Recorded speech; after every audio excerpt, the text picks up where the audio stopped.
اور ہمیں یہ موقع دیا کہ ہم لوگ اپنی مغفرت کا سامان اس مہینے میں جمع کر لیں. جیسے کہ نبی اکرم صلی اللہ علیہ وسلم نے ایک حدیث میں جس کا ایک جملہ یا جس کے اندر کا ایک حصہ یہ ہے، جس میں آپ نے فرمایا تھا کہ اس شخص کے لیے ہلاکت ہو جس شخص کو اللہ رب العزت رمضان کا مہینہ عطا فرمائے اور اس کے اندر وہ اپنی مغفرت نہ کرا سکے. اور اس پر جبرائیل علیہ السلام نے یہ الفاظ کہے اور اللہ کے رسول صلی اللہ علیہ وسلم نے کہو آمین، اور نبی اکرم صلی اللہ علیہ وسلم نے آمین کہا اس پر.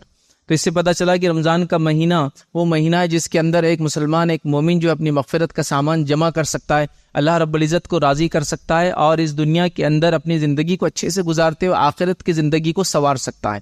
تو لہٰذا اللہ رب العزت نے اس مہینے کو ہم کو رمضان کا مہینہ عطا کیا. ہمیں اللہ رب العزت کا بڑا شکر بجا لانا چاہیے کہ اس نے جو ہے زندگی دی، اور اللہ رب العزت سے دعا کرنی چاہیے کہ اللہ رب العزت آنے والے زندگی میں ہم کو رمضان جیسے مہینہ جو ہے عطا کرے. پچھلی بار ہم نے جمعہ میں خطبے میں یہ بات میں نے آپ کے سامنے رکھی تھی جب میں یہاں آیا تھا کہ اللہ رب العزت نے اس مہینے کو ہمارے لیے اس لیے ہمیں دیا کہ ہم تقوی اختیار کریں. اور ہم نے دیکھا تھا کہ تقوی یہ کہ اللہ کے ڈر اور اس کی خشیت سے انسان گناہ اور معصیت کی زندگی کو چھوڑ دے. آئیے اب جو رمضان کا مہینہ چونکہ اب شروع ہو چکا ہے، چند باتیں ماہ رمضان کے تعلق سے آپ کے سامنے آج رکھنے کی جو ہے کوشش کروں گا، اور جس میں ہم جو ہے چند باتیں دیکھیں گے کہ اس مہینے میں کیا اعمال ہم کریں. اس جمعہ اور آنے والے جمعہ ان اعمال کے بارے میں دیکھیں گے، اور اس کے بعد کا جمعہ جو ہے انشاءاللہ عزیز جو ہے ہم لوگ زکوٰۃ وغیرہ کے تعلق سے کچھ باتیں جو دیکھنے کی کوشش کریں گے. تو اس مہینے میں جو کرنے والے اعمال ہیں یاد رکھیے، اس میں سب سے اہم عمل اس کی فضیلت میں بھی اس مہینے کے وہ یہ ہے کہ اللہ رب العزت نے اس مہینے کو اپنی عبادت اور روزے کے لیے جو ہے چنا. تو ظاہر سی بات ہے سب سے پہلا کام جو مجھے اور آپ کو اس ماہ میں کرنا ہے، اس مہینے میں کرنا ہے، اس منتھ میں کرنا ہے، وہ ہے روزوں کا رکھنا. یاد رکھیں، کوئی بھی انسان یہ کہیں گا اس میں کون سی بات نہیں ہے، روزے تو ہم لوگ رکھتے ہیں، لیکن ظاہر سی بات ہے روزے کو ویسا رکھنے کی ضرورت ہے جیسا اس کا حق ہے، ورنہ صرف بھوکے اور پیاسے رہنے کا نام تو روزہ نہیں. یاد رکھیں، ورنہ بھوکا اور پیاسا تو انسان مجبوری میں بھی رہتا ہے. تو روزے کا صحیح فائدہ اٹھائیے. پہلے تو گزارش یہ کروں کہ ہر شخص جو ہے روزہ رکھے، ہر شخص کوشش کرے کہ وہ روزہ رکھے، سوائے شرعی عذر کے روزہ ہمارا نہ چھوٹے. یہ بات کامنلی عام طور سے دیکھی جاتی ہے کہ ہم لوگ اپنے بچوں کو روزے کے معاملے میں ویسا تیار نہیں کرتے ہیں، یا کوشش یہ ہوتی کہ جہاں تک ان کو بچا سکے بچاتے رہیں. اور حتیٰ کہ میں نے یہ عالم اور یہ حالت بھی دیکھا کہ لڑکیاں روزہ شادی کے بعد رکھنا شروع کرتی ہے. مطلب جب تک وہ اپنے ماں کے گھر میں ہوتی ہے وہ بیچاری اتنی کمزور ہوتی ہے، لاڑ پیار میں ہوتی ہے کہ روزہ ہی نہیں رکھتی ہے. جب کوئی دیندار خاندان مل گیا تو بولتے رہے آپ روزے نہیں رکھتے، تو وہاں سے روزے کا اس کا پہلا سلسلہ بیچاری کا چالو ہوتا ہے. پھر اگر حاملہ ہوگی تو پھر روزے چھوٹ رہے، پھر روزے چھوٹ رہے ہیں. اسی طرح لڑکوں کے اندر بھی بچوں کو جو ہے شروع سے عادت نہیں دلائی جاتی ہے. حالانکہ ظاہر سی بات ہے جب انسان بالغ ہوں گا تو روزہ رکھیں گا. تو آپ کیا امید کرتے ہیں بالغ ہوتے پہلے سال پورے 30 روزے رکھ پائیں گا؟ نہیں، اس کو پہلے سے ٹریننگ دینا پڑیں گی، سٹارٹ کرنا پڑے گا. میں یہ بھی نہیں کہہ رہا ہوں کہ آپ 2 3 4 سال کے بچوں کو روزہ رکھا ہے ان کی روزہ رکھائیاں کریں، وہ بہت چھوٹے ہوتے ہیں. یاد رکھیں موسم بڑا سخت بھی، یاد رکھیں. لیکن بچوں کو عادت ڈالے کہ اب بچہ آپ کا 7 سال 8 سال 9 سال 10 سال کا ہے تو یہاں سے عادت شروع ہو جائیں گی کہ انہیں 1 2 روزے 3 4 روزے 5 6 روزے 7 8 روزے، اور یہاں سے اس کے بالغ ہونے پر اس کے کمپلیٹ اس کو پھر پورے روزے رکھنا ہے. تو ظاہر سی بات ہے ایک ٹریننگ ہوں گی. عمر ابن خطاب رضی اللہ عنہ کے تعلق سے آتا ہے کہ وہ اپنے چھوٹے بچوں کو بھی روزہ رکھاتے. کسی نے پوچھا امیر المومنین یہ تو بالغ نہیں ہے، تو کہا یہ تو ہم ٹریننگ کے لیے، ان کے مشق کے لیے، ان کو عادت ہو اس لیے رکھاتے ہیں. تو ظاہر سی بات ہے ہمیں روزے کا اہتمام کرنا ہے. جہاں شرعی عذر کے بغیر ہم روزہ نہیں چھوڑیں گے، چاہے مسافر ہو، بیمار ہو، خواتین ہو تو ان کے مخصوص مسائل ہو تو وہ روزے چھوڑ سکتی ہے، اور بعد میں ان کو روزوں کی تکمیل کرنا یاد رکھیں. ٹھیک ہے، اسی طرح حمل یہ بھی بیماری کے اندر ہی آپ کاؤنٹ کر لیجئے. ٹھیک ہے، تو بہرحال تو شرعی عذر کے بغیر ہم روزہ نہ چھوڑے. روزے کی ٹریننگ اپنے بچوں کو اپنے آپ کو ہم دے، اور ساتھ میں جو ہے ایک روزے کا اہتمام ہو، اور روزے کو حقیقی طور سے ویسا رکھنے کی کوشش کرے جیسا روزہ رکھنے کا حق ہے. اور وہ یہ ہے کہ روزے کے اندر ہم وہ تمام کام نہ کرے جس سے ہم کو روکا گیا، اور روزہ ہم کو روکتا ہے. تو ہمارا روزہ صرف بھوک اور پیاس نہ رہے بلکہ ہمارا روزہ ہمارے لیے ایک ٹریننگ پیریڈ بن جائے. یاد رکھیے. تو لہٰذا ہمیں جھوٹ نہیں بولنا ہے، مطلب منہ سے کوئی برا کام نہیں کرنا ہے، کانوں سے کوئی بری چیز سننا نہیں ہے، اسی طرح جو کوئی چیز بری کہنا نہیں. یاد رکھیے کوئی چیز بری دیکھنا نہیں. یاد رکھیے لڑائی جھگڑا ہو تو اسے پرہیز کرنا. یاد رکھیے. ٹھیک ہے، اور اگر کوئی آپ سے لڑنے آئے تو آپ کہیں روزے سے، میں روزے سے ہوں. یاد رکھیے. تو حدیث کی الفاظ جو ہے اس کا ترجمہ ہے. تو روزے سے ہوں میں یہ کہہ دے اور معاملے کو جو ہے نپٹا دے. یاد رکھیے ختم کر دے. تو روزہ یاد رکھیے ہم کو بہت کچھ سکھاتا ہے، ہمیں ایک اچھا انسان بناتا ہے. یاد رکھیے تو صرف بھوکا اور پیاسا رہنا یہ کانسیپٹ آپ روزے کا مت سمجھیے. روزہ ہم کو تربیت دے رہا ہے بہت ساری چیزوں کی. یاد رکھیے. اور جب یہ عادت ہم کو ہو جائیں گی تو اس کے بعد انشاءاللہ عزیز ہم سال بھر اپنی زبان کا صحیح استعمال، کان کا صحیح استعمال، آنکھ کا صحیح استعمال، ہاتھ کا صحیح استعمال، اور ہر چیز کا اعضاء و جوارح جو اللہ رب العزت نے نعمتیں دے رکھی صحیح استعمال کریں گے. تو لہٰذا سب سے پہلی چیز ہم روزہ رکھیں، روزے رکھنے والے بنے. روزوں کو جیسا رکھنے کا حق ہے ان کو ویسا رکھنے کی ہم کوشش کریں. دوسرا کام اس ماہ کے اندر، اس مہینے کے اندر جو ہم کو کرنا ہے یاد رکھیے رمضان کے مہینے میں، یہ ہے کہ اس کے اندر ہم کوشش کریں کہ ہم جو ہے قیام اللیل کا اہتمام کریں.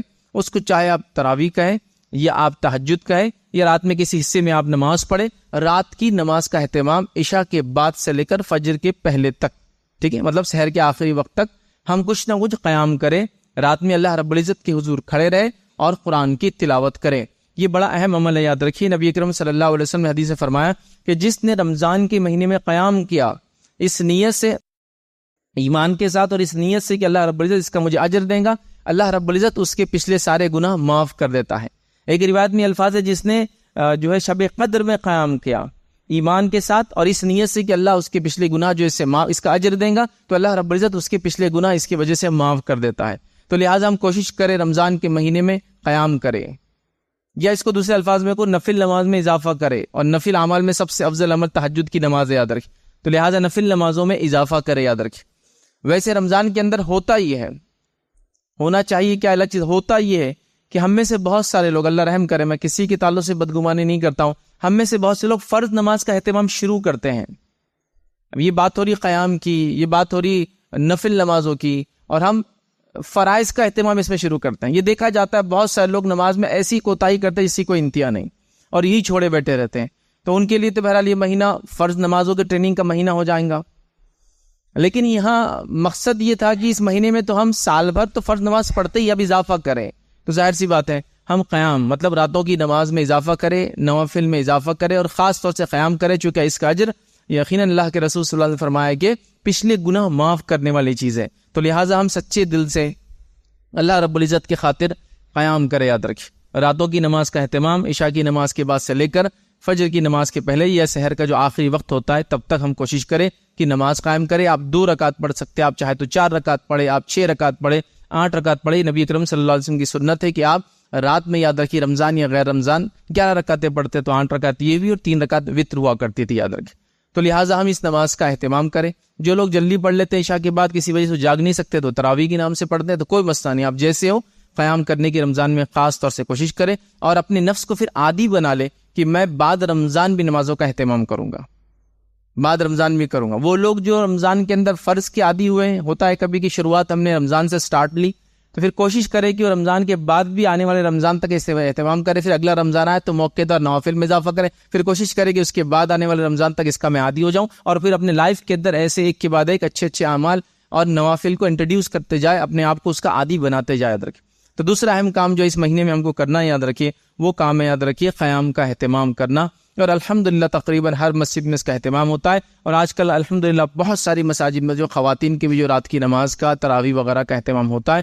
تو کوشش کریں ہم جو اس نماز کو پڑھیں، اور اللہ سے اس امید کے ساتھ کہ اللہ رب العزت اس کا بہترین بدلہ ہمیں دیں گا. اللہ رب العزت انشاءاللہ اس کے ذریعے ہمارے پچھلے گناہ معاف کریں گا. لیکن یہاں ایک بات اور واضح کر دوں کہ اللہ رب العزت جب تک نوافل کا ہم کو اجر یا ثواب نہیں ملتا، تب تک کہ فرض کا اہتمام ہم نہ کریں. حدیث کے اندر الفاظ ہے کہ اللہ رب العزت کو جو عبادت سب سے زیادہ پسند ہے وہ ہے جو اس نے ہم پر فرض قرار دیا ہے. پھر اس کے بعد بندہ جب نفل پڑھتا ہے تو اللہ تعالیٰ اس کا ہاتھ بن جاتا ہے جس سے وہ کام کرتا ہے، جس سے اس کی آنکھ بن جاتی ہے جس سے وہ دیکھتا ہے. مانا یہ کہ ہر کام اللہ کے لیے کرتا ہے، دیکھتا بھی تو وہی چیز دیکھتا ہے جو حلال ہے، اور کام وہی کرتا ہے جو چیز حلال ہے، جو چیز صحیح ہے. تو لہٰذا پہلے فرض، اس کے بعد یہ تمام چیزیں. اور علماء کے کئی فتاوے موجود ہیں، وہ یہ ہے کہ جو انسان توحید پر نہ ہو اور نماز قائم کرنا نہ ہو تو اس کے دیگر اعمال اللہ رب العزت قبول نہیں کرتا. یاد رکھیں تو توحید اور نماز کے بعد ہی پھر روزہ، زکوٰۃ، حج اور دیگر اعمال قبول ہوتے. یاد رکھیں تو لہٰذا ہم کوشش کریں کہ ہم جو ہے نفل کا اس مہینے میں خاص طور سے اہتمام اور قیام اللیل کا اہتمام کریں.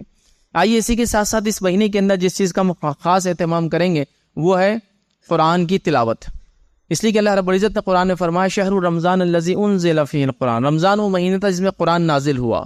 تو اس مہینے کا تعلق قرآن سے بڑا گہرا ہے. اسی لیے علماء کہتے ہیں کہ شہر رمضان شہر القرآن، رمضان کا مہینہ حقیقت میں قرآن کا مہینہ ہے.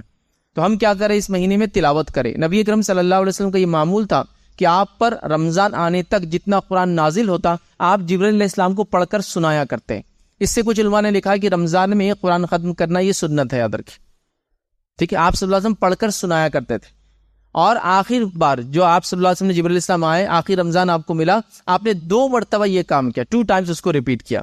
تو اس سے پتہ چلا کہ رمضان کے اندر قرآن کی تلاوت بڑی اہم ہے. یاد رکھیں چونکہ اس کا تعلق اس مہینے سے بڑا گہرا ہے، چونکہ اسی مہینے میں یہ کتاب اتری ہے. یاد رکھیں اور یہ کتاب بہت جلیل القدر کتاب ہے. یاد رکھیں یہ تمام کتابیں جو اس سے پہلے آئی ان کی سردار ہے. یاد رکھیں اور اتنی جلیل القدر اور اتنی جس کو کہیں گے بابرکت کتاب ہے کہ جس مہینے نازل ہوگی وہ مہینہ روزے کا اور برکت کا اور مغفرت کا مہینہ بن گیا. جس رات نازل ہوگی تو وہ رات 1000 مہینوں سے افضل بن گئی. یاد رکھیں, جس قوم پر نازل ہوگی آخر آنے کے بعد بھی یہ قوم سب سے اول جنت میں جانے والی بن گئی.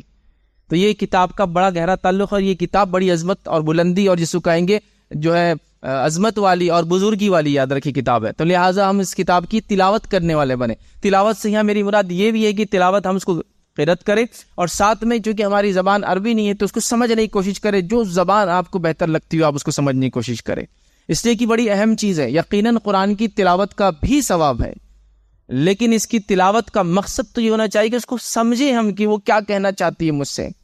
کہیں ایسا نہ ہو کہ میں ایک چیز پڑھتا ہوں اور اسی کے خلاف کام کرتا ہوں, اس کتاب کو ہاتھ میں رکھتے ہوئے کبھی کبھار تلاوت بھی چالو ہے, کتاب بھی ہاتھ میں اور دوسرا اس کے اپوزٹ کام کر رہا ہوں. تو کہیں ایسا نہ ہو کہ یہ کتاب ہمارے خلاف گواہی دینے والی نہ بن جائے. تو لہٰذا اس کا خاص اہتمام ہو کہ رمضان کے اس مہینے میں قرآن کی تلاوت کرنے والے ہم بن جائیں اور ایسی عادت ڈال لیں کہ پھر سال بھر یہ عادت چلتی رہے.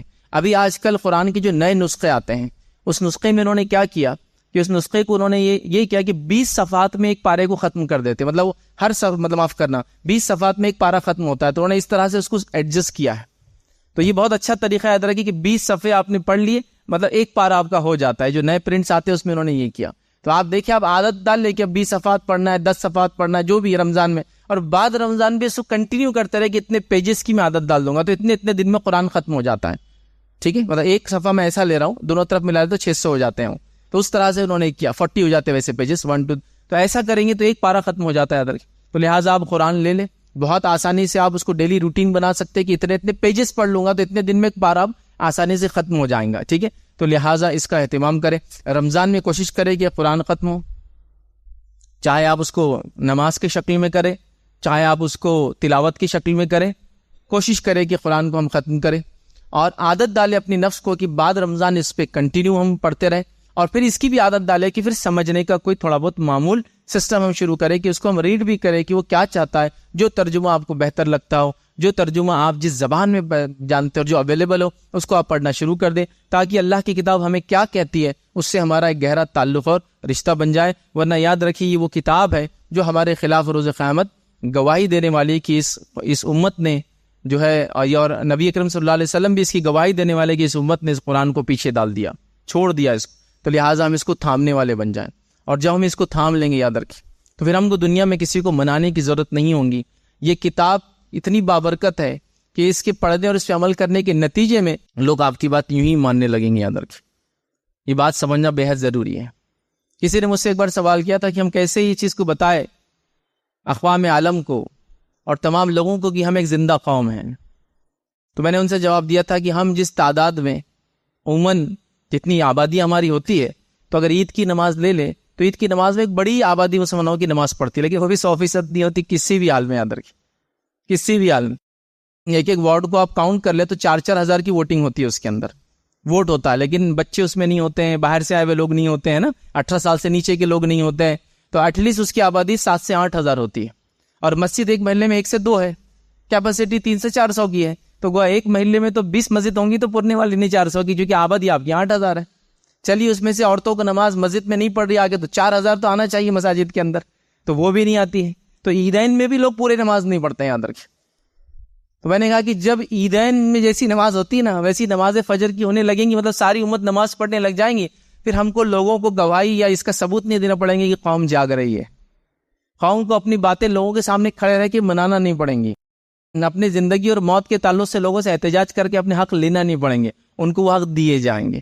اور یہ ہوا 2%, 4%, 6% اور 10% کی مسلم آبادیوں نے بڑے بڑے ممالک پر 100 سالوں تک حکومت کی. یہ ان کی طاقت کا نتیجہ نہیں تھا کبھی بھی, یہ قرآن سے اور دین سے لگاؤ کا اثر اور نتیجہ تھا, یہ اس کا امپیکٹ تھا. یاد رکھیے, ورنہ آپ ایسا گنیں گے ادھر 2 لوگ کھڑے اور ادھر 58 لوگ کھڑے تو رسی کھینچیں گے تو کون جیتیں گے؟ کوئی بھی کہیں گا 58 لوگ. لیکن وہ جو برکت تھی, وہ جو مقام اللہ نے دیا تھا, وہ جو دبدبہ دیا تھا, وہ عزت جی تھی, جو شرف دیا تھا, وہ اپنی کتاب کے نتیجے میں تھا, اس دین کے نتیجے میں تھا. تو بہرحال ہم قرآن کو پڑھنے والے بن جائیں. چوتھا کام جو اس مہینے کے اندر ہم کریں گے, یاد رکھیے, اور اس میں اضافہ کریں گے, اگر کرتے ہیں تو اس تمام کام کرتے ہیں تو اور اضافہ کیجیے, اذکار کا اہتمام. اذکار یا وظائف, کوشش کرے سب سے پہلے کہ جو وظائف اور اذکار کرتے ثابت شدہ ہو. ثابت شدہ ہے تو پھر کثرت سے کرنے کی کوشش کریں. چھوٹے چھوٹے اذکار وغیرہ تو آپ جانتے ہیں، نماز کے بعد کی دعائیں اور اذکار بہت سارے مساجد میں چارٹ وغیرہ ہوتے ہیں، آپ کو یاد بھی ہوں گے. سونے سے پہلے اذکار کرتے ہیں، سونے اٹھنے کے بعد بہت ساری چیزیں یاد رکھیں. تو کوشش کریں کہ رمضان کے مہینے میں اس کی عادت ڈال لیں. اور یہ اذکار جب ہم ذکر کرتے اللہ کا کیا فائدہ دیتے ہیں، آپ صرف اس پر غور کیجئے کہ ہم لوگ رمضان میں ایسا کیا کرتے ہیں جس کے نتیجے میں ایمان بلند نظر آتا ہے روزے کے علاوہ. وہ ہے تلاوت کا زیادہ سننا، زبان کو اللہ کے ذکر میں تر رکھنا. اس کے نتیجے میں ایمان خود بخود بلند ہو جاتا ہے ہمارا. دیکھیں آپ بولتے ہیں نا رمضان میں ایمان چارج ہوگا، کیسے چارج ہوا؟ کیا چیز زیادہ کی اپنے عام دنوں سے بتائیے. آپ نے قرآن کو زیادہ سنا، اللہ کا سب سے افضل ذکر. اس کے علاوہ آپ اپنے آپ کو ذکر میں مشغول رکھتے ہیں، نتیجتاً ایمان چارج ہو جاتا ہے. انسان کی جس کو کہتے ہیں وہ بلند ہو جاتا ہے. تو یہی چیز یاد رکھیں، اذکار کا اہتمام کریں اور اتنا کریں اس مہینے میں کہ اپنے آپ کو عادی بنا لے، یوز ٹو ہو جائے کہ غیر رمضان بھی وہ اذکار ہمارے جس کو کہیں گے ایک روٹین ہو جائے، معمول ہو جائے زندگی کا، کہ ہم ذکر کرنے والے، بار بار اس چیز کو دہرانے والے، چھوٹے سے لے کر بڑے تک تمام اذکار کو کرنے والے بن جائے، جن کو دعائیں بھی آپ عام زبان میں کہہ سکتے ہیں. تو بہرحال یہ بڑی اہم چیز ہے. قرآن کی تلاوت تو بہرحال میں نے الگ سے لے لی، اس لیے سب سے افضل ذکر وہی ہے، لیکن اس کے بارے میں نہیں کر رہا. لیکن دیگر اس کے علاوہ جتنے وظائف اور اذکار ہے جو ثابت شدہ ہے، میں گزارش کروں گا اس کا ہم جو رمضان میں اہتمام کرتے ہیں، نہیں کرتے تو کرے، اور اس کو کنٹینیوسلی بعد رمضان لے کر چلنے کی ایک اپنا روٹین یا اپنا معمول بنا لے کہ ہم اس کو ہمیشہ انشاءاللہ عزیز جو ہے کرتے رہیں گے. اسی طرح اس مہینے کے اندر جو اعمال کرنا ہے، اور اس میں ایک بڑی فضیلت والا عمل ہے، وہ یہ کرنا ہے ہم کو کہ اس میں شب قدر آتی ہے، اور اس شب قدر کو ہم کو جاگنا ہے، رب العزت کی عبادت کرنا ہے. اور نبی اکرم صلی اللہ علیہ وسلم نے ابن ماجہ کی ایک روایت ہے، اس میں انس بن مالک رضی اللہ عنہ فرماتے ہیں رمضان میں تو اللہ کے رسول صلی اللہ علیہ وسلم نے صحابہ کو جمع کیا اور کہا کہ دیکھو تم پر ایک مہینہ آ رہا ہے، ٹھیک ہے، اور اس میں ایک ایسی رات آنے والی ہے جو 1000 مہینوں سے افضل ہے. جس نے اس رات کو پا لیا اس نے تمام خیر کو پا لیا، اور ایک بد نصیب یا بے نصیب سے یہ رات چھین لی جاتی ہے، اور اس مہینے سرکش جن اور شیاطین قید کر دیے جاتے ہیں، اور بھی الفاظ بہرحال. تو یہاں جو ہے نبی اکرم صلی اللہ علیہ وسلم خود بتا رہے ہیں کہ یہ رات بڑی افضل ہے، اور صحابہ کو پہلے سے اہتمام کرنے کا حکم دے رہے ہیں کہ دیکھو رمضان آ رہا ہے، ایک رات آنے والی ہے جو 1000 مہینے سے افضل ہے. اللہ رب العزت نے قرآن میں بھی یہ بات سورہ نمبر 97 سورہ قدر میں کہا، اِنَّا أَنزَلْنَاهُ فِي لَيْلَةِ الْقَدْرِ، کہ ہم نے قرآن کو لیلۃ القدر میں نازل کیا. وَمَا أَدْرَاكَ مَا لَيْلَةُ الْقَدْرِ، وہ کیا چیز ہے جو تمہیں سمجھائے لیلۃ القدر کیا ہے. لیلۃ القدر خیر من الف شہر، لیلۃ القدر 1000 مہینوں سے افضل ہے. تو یہ 1000 منتھ سے افضل یاد رکھیے یہ رات ہے. اس تعلق سے سورہ کے نزول کے تعلق سے کچھ تفسیر میں جو روایتیں آتی وہ یہ ہے کہ صحابہ کو کبھی پتہ چلا ایک راہب کا واقعہ، جس راہب نے 80 سال تک اللہ رب العزت کے لیے عبادت کی، 80 سال تک مغفرت طلب کی اللہ سے، اور 80 سال تک فلاں کچھ ایک عمل کیا. تو صحابہ نے کہا یہ تو ان کی زندگیاں اتنی لمبی لمبی تھی بول کر یہ 80 سال یہ کام کرتا چلا گیا، اب ہماری زندگی اتنی چھوٹی کیسے کرے. تب یہ رات جو ہے صحابہ کو عطا کی گئی. 1000 مہینوں سے افضل مطلب یہ 83 سال سے زیادہ ہو جاتے ہیں، یاد رکھیے. تو 80 ایئرس مل گئے ایک ٹائم میں. تو گویا یہ رات بڑی افضل ہے. نبی اکرم صلی اللہ علیہ وسلم اس رات کو مناتے اور اس رات کو تلاش کرتے، یاد رکھیے، اس کو ڈھونڈتے کہ 1000 مہینوں سے چونکہ افضل رات ہے، یاد رکھیے، اس کو تلاش کیا جاتا. تو ہمارے لیے یہ بڑا اہم ہے کہ ہم بھی جو اس رات کو تلاش کریں. لیکن ہمارے پاس ایک عجیب معاملہ ہے، وہ یہ ہے کہ یہ رات اگر کوئی مناتے بھی ہے تو صرف بچے مناتے ہیں یا ینگ جنریشن مناتی ہے. چونکہ بڑے لوگ تو الحمدللہ اتنے عمل کر چکے ہوتے ہیں اپنے زندگی میں کہ اب ان کو یہ رات کی ضرورت ہی نہیں ہوتی ہے. کبھی کبھار نتیجہ بچے بھی سیکھتے نہیں ہے کہ کرنا کیا ہے، جاگنا ہے، سمجھ میں آ جاتا ہے. اور پھر شب قدر تو ابھی ایک ٹرینڈ اور فیشن والی رات بن گئی ہے جس میں شاپنگ ہوتی ہے. یہ بڑا مسئلہ ہوگا پھر. اب اگر جاگ بھی رہی نوجوان نسل تو شاپنگ کے اس سے ہو رہی، چونکہ آخری عشرہ آ رہا ہے، شب قدر اس میں آ رہی ہے، لیکن آخری عشرہ تو پیک عشرہ ہے شاپنگ کا. تو ظاہر سی بات ہے یہ رات جنرلی لوگ خرید و فروخت میں گزار رہے ہیں. مالدار لوگ مالس میں جا کے گزارے اور سحر وہاں ہو رہی ہے. اوسط لوگ عام بازاروں میں گزارے، رات ہو رہی ہے. غریب جو کچھ نہیں خریدا گلیوں میں نکڑوں میں جھانک کر گزار رہا ہے. لیکن وہ رات میں کرنا کیا ہے؟ وہ رات کس لیے دی گئی؟ اس لیے دی گئی کہ صرف ہم آنکھوں کو کھلا رکھے، جیسا روزے کا معنی صرف بھوکا رہے اور رات میں جاگنے کے من آنکھوں کو کھلا رکھے. یہ تو کوئی بھی کر لیتا ہے. یہ تو وہ لوگ جو نشہ اور شراب پیتے وہ لوگ بھی رات بھر جاگتے ہیں. برے لوگ بھی اپنی مجلسوں کو رات بھر جماتے اور جاگتے ہیں. کیا کرنا تھا اس رات میں؟ اس رات میں سب سے پہلے تو جو فرض نمازیں آ رہی ہے آپ کو، ایک مغرب آتی ہے اور عشاء آتی ہے، اس کا اہتمام کیجیے. اس کے علاوہ نوافل کا اہتمام کیجیے، قیام اللیل کا اہتمام کیجیے، صدقات اور خیرات کا اہتمام کیجیے، صلہ رحمی کا اہتمام کیجیے. اللہ رب العزت خاص طور سے مغفرت کی دعائیں کیجیے. ذکر و اذکار جو ثابت اور ایک خاص دعا جو اس رات میں ثابت ہے اس دعا کا اہتمام کیجیے. اس کے علاوہ یاد رکھیے جو کچھ کر سکتے ہیں اس رات میں جو نیکی ہو یاد رکھیے وہ کرنے کی ہم کوشش کریں. تلاوت قرآن کیجیے یاد رکھیے, لیکن نماز قرآن اس کا زیادہ اہتمام, اور صدقات کا بھی اہتمام کیجیے.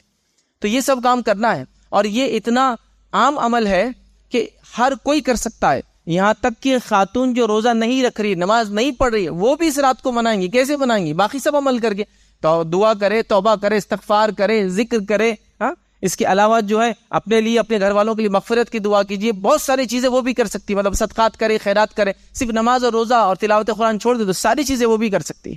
لیکن ہمارے پاس حالت یہ ہے کہ اس کا سسٹم ہی نہیں ہے. کوئی شادی آ رہی ہے تو گھر میں اعلان کیا جا رہا ہے کہ اب رت جگہ ہے, آفیسز کو لیو ڈالی جا رہی ہے کہ اب ہم نہیں آئیں گے, بزنسز کو کلوز رکھا جا رہا ہے, آس پڑوس کے دکاندار کو بول دیا جا رہا ہے بھائی ان کے میں شادی ہے, 8 دن دکان بند, رات میں چونکہ دیر سے یہ سو رہے ہیں تو صبح جلدی نہیں آئیں گے, ہے نا. یہ سب ہو رہا ہے. لیکن ایسا کبھی ہو رہا ہے کہ ہم اہتمام کریں کہ بھائی قدر آئیں گی, اللہ رب العزت پتہ نہیں اگلی زندگی دے نہ دے, آفس میں لیو ڈال دیتا ہوں, چھٹیوں کو اٹھا کے رکھتا ہوں, اس ٹائم میں لے لیا کروں گا 5 دن, تاکہ رات میں جاگوں تو صبح شاید نیند نہ ہو پوری تو چھٹی لے لیتا ہوں. نہیں ہوتا یہ سب.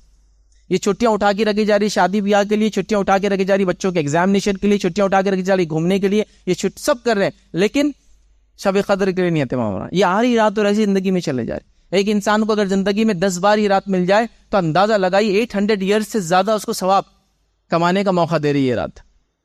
لیکن ہم لوگ نہیں کر رہے یاد رکھیں اس کا اہتمام.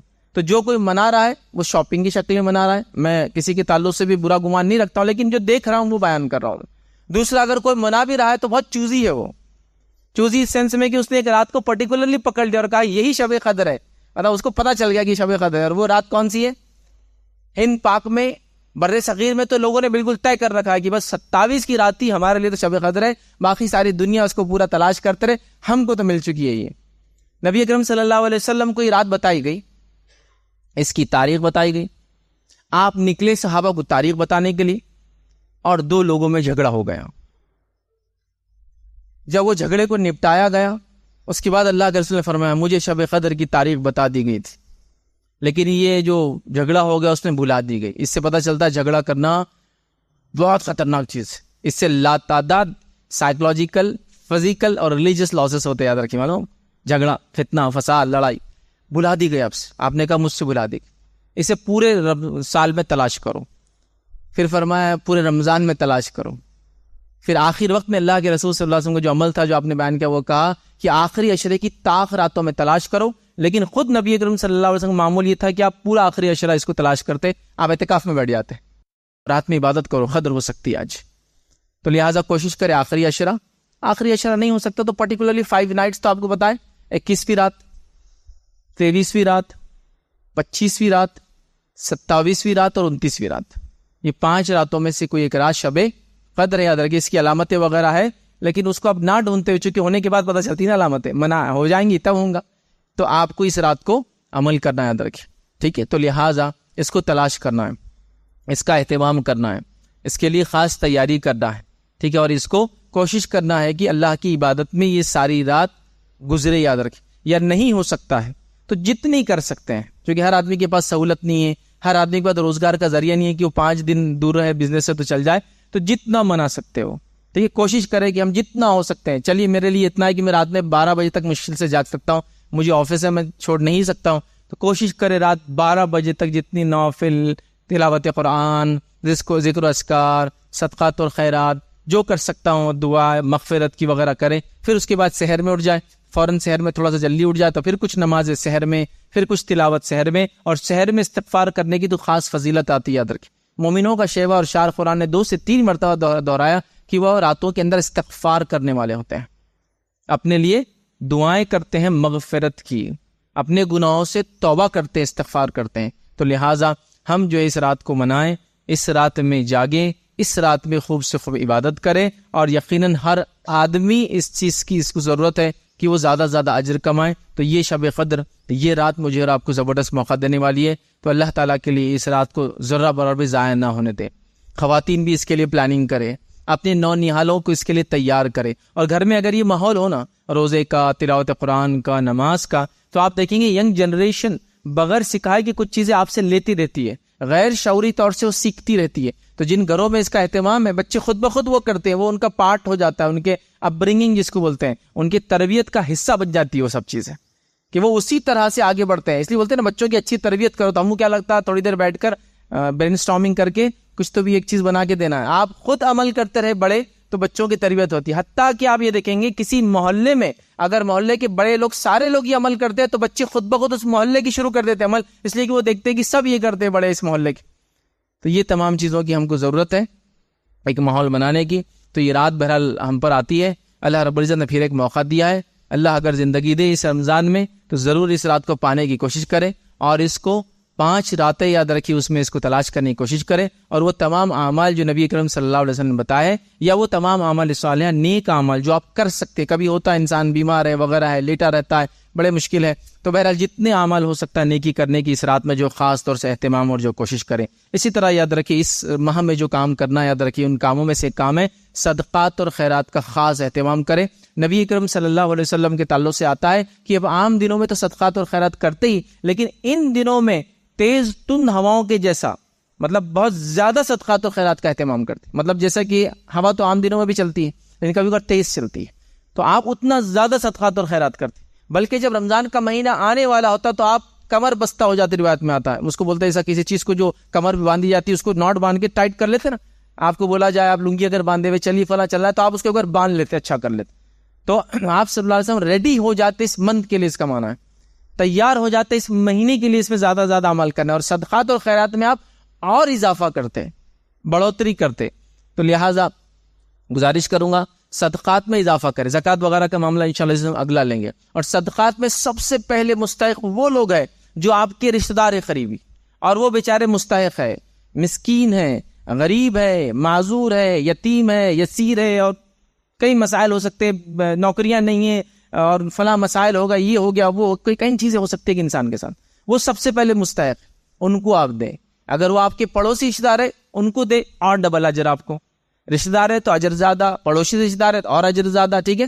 لہٰذا دے, سب سے پہلے حقدار یہ. پھر اس کے بعد اور لوگوں کو تلاش کریں, اور اس کے بعد تو صدقات اور خیرات کا خاص اہتمام کریں. صرف گزارش یہ کروں گا کہ صدقات جہاں بھی دے, جیسے بھی دے, ویریفائی ضرور کریں. رشتہ داروں میں تو آپ ظاہر سی بات ہے آپ جانتے ہیں ان لوگ, لیکن جب اس لیے کہ کبھی کبھار یہ ہوتا ہے کہ جو غیر مستحق ہے انہوں نے اتنا زبردست طریقہ اختیار کر لیا آپ سے مانگنے کا کہ وہ مستحق اور خاص طور سے وہ مسکین, وہ بیچارہ ملتا ہی نہیں کبھی ہم کو.